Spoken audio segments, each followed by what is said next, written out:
Hello and welcome to the Picket Studios YouTube channel.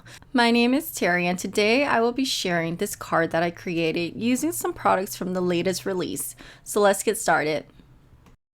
Okay, so to start off my card, I am going in with the stamp set. This one is called Welcome Winter Wreath. And I'm stamping this onto white cardstock with a watercolor friendly ink. I did stamp it down twice to make sure I got a good impression. And after everything was stamped out nicely, I went ahead and used my watercolor pencils and started to color in the image. So I will go ahead and leave a timestamp down below. So if you're not interested in the coloring part, you can forward it to that time. But if you are, I hope you sit back and enjoy. Okay, I'll see you guys in a little bit.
Okay, so I am back. Okay, so to create my background scene, I'm going in with the stencil. This one is called Falling Snowflakes, and this one fits on an A2 size card front.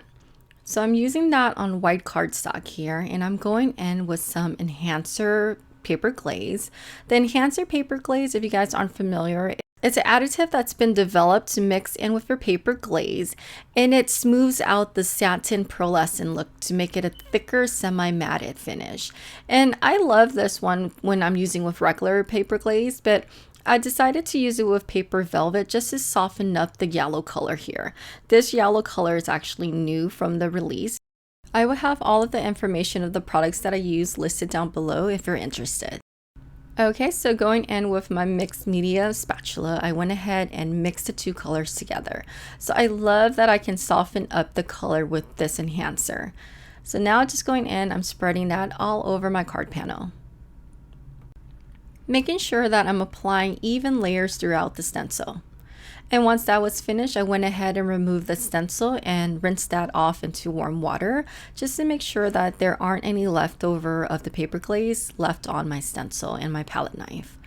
Okay, and once that's been dried, I went ahead and used the coordinating dies and die cut the winter wreath out off screen. And now I'm going in with the sentiment set here, and this one is called Christmas Swanky Sentiments.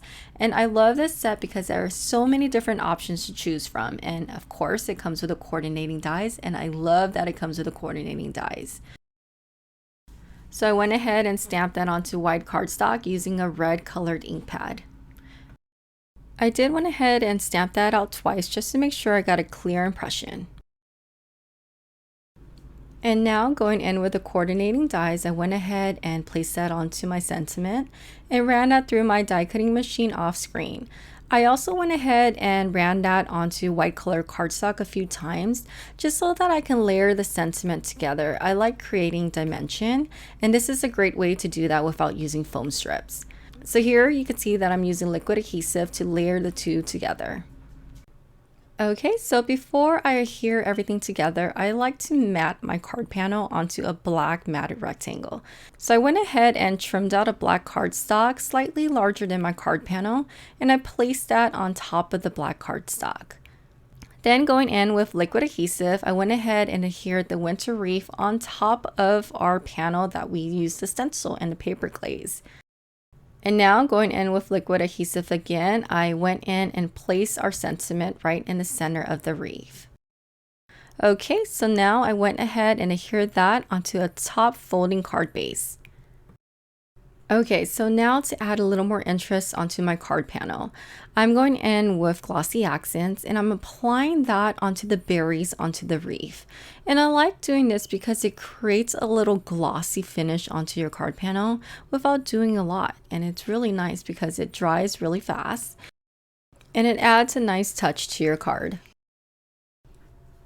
Okay, so I wanted to add a little more sparkle onto the card panel. So I decided to go in with the winter frost embellishments and I applied that onto the card panel.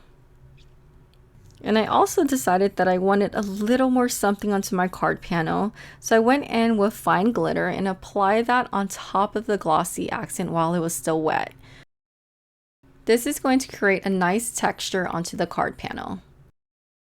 Okay, and that completes the card. I hope you found this tutorial helpful and please don't forget to thumbs up, comment, and subscribe.